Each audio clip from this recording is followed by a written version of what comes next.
ভারত বরাবরই বাংলাদেশ আওয়ামী লীগের যেই সভানেত্রী আছেন বা সাবেক প্রধানমন্ত্রী শেখ হাসিনার দুর্গ। ১৯৭৫ সালে বঙ্গবন্ধু শেখ মুজিবুর রহমানকে যখন নির্মমভাবে হত্যা করা হয়েছিল, তখনও ভারতই কিন্তু শেখ হাসিনাকে আশ্রয় দিয়েছিল, শেখ রেহানাকে আশ্রয় দিয়েছিল। পরবর্তী সময় তারা আবারও বাংলাদেশে এসে রাজনীতি করার সুযোগ পেয়েছিল। দিন শেষে যখন সারা পৃথিবী শেখ হাসিনা থেকে মুখ ফিরিয়ে নিয়েছে, ঠিক তখনই ভারতে অবস্থান করছেন শেখ হাসিনা। তবে অনেকটা শঙ্কায় ছিল যে তিনি আসলে কতদিন থাকতে পারবেন, কারণ যে পাসপোর্টটা তিনি ইউজ করছিলেন অলরেডি সেটা বাতিল করা হয়েছে। আর সেই পাসপোর্টটার মেয়াদ ছিল 45 ডেজ, মানে ৪৫ দিন কোনো বাধা ছাড়া ভারতে তিনি থাকতে পারেন। ভারত এবং বাংলাদেশের মধ্যে যে চুক্তি আছে, সেই চুক্তি অনুযায়ী শেখ হাসিনাকে ফেরত দিতে বাধ্য বাংলাদেশ। তবে আসলে কি আইনগুলা একই আছে নাকি পরিবর্তনের সুযোগ আছে? তো এই মুহূর্তে বৈষম্যবিরোধী ছাত্র আন্দোলনের যেই সকল ছেলেরা অথবা বিএনপি সহ অন্যান্য রাজনৈতিক দল ভাবছিলেন যে শেখ হাসিনাকে বাংলাদেশে এনে ভারত থেকে বিচার করা হবে অথবা মোদির সরকার শেখ হাসিনাকে ফেরত দিয়ে দিবেন, তাদের জন্য দুঃসংবাদ হচ্ছে ভারতের একটা জিনিস আছে অন্যরকম। আমি বলি, তাদের দেশের আভ্যন্তরীণ রাজনীতি যাই হোক, পররাষ্ট্রনীতিতে বা বহির্বিশ্বে তাদের মিত্র শক্তির ব্যাপারে তাদের ক্যারেক্টারটা, বিরোধী দল সরকারি দল সবাই কিন্তু একটা ক্যারেক্টার। শেখ হাসিনা ইস্যুতে এই মুহূর্তে ভারতের ক্ষমতাসীন বিজেপি, কংগ্রেস আরও যারা আছেন সবাই একজোট হয়েছেন যে কিভাবে শেখ হাসিনাকে ভারতে রাখা যায়। আসুন দেখি। কলকাতার গণমাধ্যমটা বলছে যে শেখ হাসিনা নিজে না চাইলে তাকে অন্য কোনো দেশে পাঠিয়ে দেওয়ার পরিকল্পনা নেই ভারত সরকারের।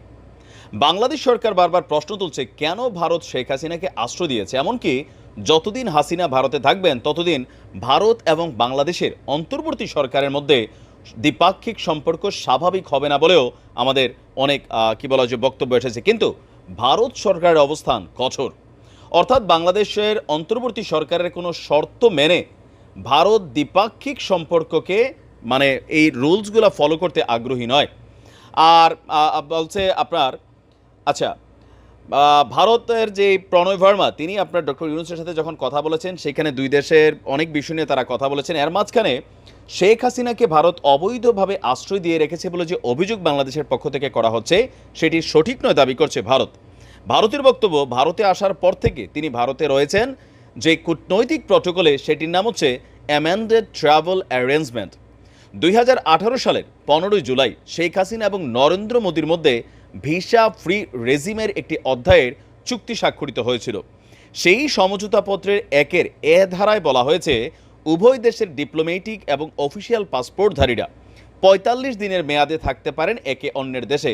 অর্থাৎ ৪৫ দিন শেষ হলেই কি শেখ হাসিনা সেখানে অবৈধ হয়ে যাবেন? তাকে কি বাংলাদেশে আসতে হবে? না। জানা যাচ্ছে ৪৫ দিন শেষ হবার পরেও যদি শেখ হাসিনা মনে করেন, তাহলে এক্সটেন্ডেড টেম্পোরারি স্টে প্রথায় তাকে রাখাটা ভারত সরকারের আইনে বৈধ। সুতরাং বাংলাদেশের চাপে এই মুহূর্তে শেখ হাসিনাকে অন্যত্র সরিয়ে দেওয়া কিংবা বাংলাদেশ চাইলে তাদের কাছে মানে ফিরিয়ে দেওয়া, এই সুযোগটা আপাতত নাই। বিনা ভিসায় থাকার কোনো দেশের নিয়ম মানে ৯০ দিন, আবার কোথাও ১৫ দিন।